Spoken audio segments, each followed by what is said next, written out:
इससे पहले कि फ्री की कहानियों के मज़े लो, इस चैनल को सब्सक्राइब करो और वीडियो को लाइक करो ताकि अगली बार ऐसी कोई भी कहानी आपके YouTube पेज पर आने से ना छूट पाए। सूद मूल बराबर कहानी। गोनू झा अपने आरंभिक दिनों में बहुत गरीब थे। 2 जून की रोटी जुटाना उनके लिए कठिन था। ऐसे ही दिनों में घर में ऐसी जरूरत आ पड़ी जिसे टालना मुश्किल था। गोनू झा को महाजन के पास जाना पड़ा और उससे सूद पर 200 रुपए उधार लेना पड़ा। दिन बीतते गए, चाहकर भी गोनू झा महाजन का पैसा वापस नहीं कर पाए। सूद बढ़ता गया।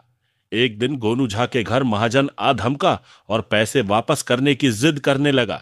गोनू झा उसे टालना चाह रहे थे, मगर महाजन था कि टलने का नाम नहीं ले रहा था। गोनू झा से महाजन ने ठेठ लहजे में कहा, पंडित जी, सब्र की भी सीमा होती है। अब सूद मूल मिलकर 400 रुपए हो गए। बिना पैसे लिए मैं यहां से जाने वाला नहीं।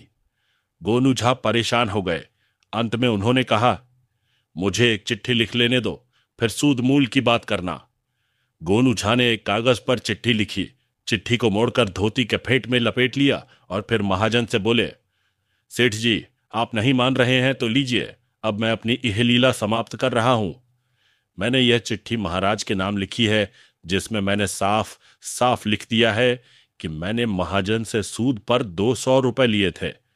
महाजन का कहना है कि सूद समेत मुझे 400 रुपए देने हैं और मेरे पास पैसे नहीं हैं।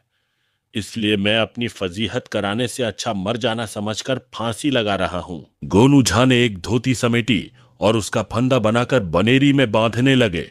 महाजन के हाथ के मानो तोते उड़ गए। उसे जैसे काट मार गया। जब गोनू झा ने धोती का फंदा अपने गले में लगाया तो महाजन को होश आया और उसने गोनू झा के पांव पकड़ लिए तथा वह गिड़गिड़ाने लगा, नहीं महाराज, नहीं, आप ऐसा काम नहीं करें। ब्रह्म हत्या का पाप मुझ पर लगेगा, मेरा परलोक बिगड़ेगा। मैं सूद छोड़ने को तैयार हूं। आप मेरा मूल 200 रुपए लौटा दें, मैं खुशी खुशी चला जाऊंगा। लेकिन गोनू झा नहीं माने। उन्होंने कहा, मैं 200 रुपया कहां से दूं? मेरे पास एक ढेला भी नहीं है। ऐसी जिंदगी से तंग आ गया हूं। मेरे लिए मर जाना ही बेहतर है। महाजन यह सोचकर डर गया था कि गोनू झा की चिट्ठी से उस पर उन्हें आत्महत्या के लिए प्रेरित करने का आरोप लगेगा और वह महाराज के कोप का भाजन बन जाएगा। डर से महाजन के प्राण सूख रहे थे। शरीर से ठंडा पसीना रिस रहा था। उसने गोनू झा से कहा, पंडित जी, 2 दिन के बाद ही मेरे बेटे का विवाह है, इसीलिए पैसे की जरूरत है, वरना मैं आपके दरवाजे पर कदम भी नहीं रखता। चलिए, मैं मूल में से 100 रुपए और छोड़ देता हूं। मुझे बाकी पैसे दे दीजिए, मैं वापस चला जाऊंगा। गोनू झा ने अपने गले से फंदा हटाया, चौकी से नीचे उतरे। बहुत शांत स्वर में उन्होंने महाजन से कहा, ठीक है, आपसे मैंने 200 रुपए उधार लिए थे, उसमें से आपने 100 रुपए छोड़ दिए हैं। अब आपको मुझसे 100 रुपए लेने हैं। परसों आपके बेटे की शादी है। मैं पंडित हूं, यह शादी मैं करा दूंगा। 51 रुपए शादी कराने के, 21 रुपए तिलक के, 21 रुपए नवग्रह शांति के तथा 21 रुपए गांठ बांधने के, यानी कुल 114 रुपए बनते हैं।